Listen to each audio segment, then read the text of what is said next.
નવસારીના વાંસદામાં યોજાયેલા આદિવાસી સાંસ્કૃતિક કાર્યક્રમમાં ધારાસભ્ય આનંદ પટેલના એક નિવેદનથી રાજનીતિ ગરમાઈ।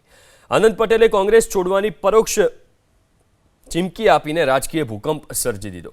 જાહેર મંચ પરથી આનંદ પટેલે સ્પષ્ટ કહ્યું કે જો કોંગ્રેસ આદિવાસીઓ સાથે અન્યાય કરશે તો કોંગ્રેસ પક્ષ છોડી દેશે।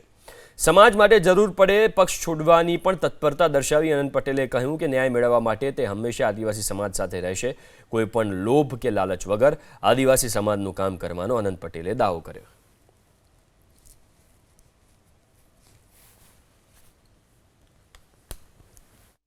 આવનારા દિવસોમાં જ્યારે જ્યારે અન્યાય થશે, અન્યાયની સામે ન્યાય મેળવવા માટે આ તમારો ભાઈ, તમારો દીકરો તમારી સાથે છે, સાથે રહેશે અને સાથે હર છેલ્લા શ્વાસ સુધી સાથે રહેશે।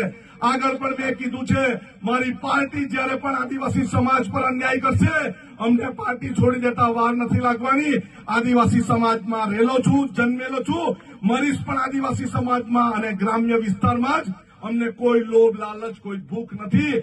અમારે આદિવાસી સમાજનું કામ કરવું છે, આદિવાસી સમાજના બાળકોને શિક્ષણ અપાવવું છે, બહેનોને સુરક્ષા અપાવી છે, ખેડૂતોને સારામાં સારા પાકનો ભાવ અપાવવો છે અને આપણા છોકરાઓ એજ્યુકેશન મેળવે અને સારી નોકરી કરે એના માટે મહેનત કરવી છે।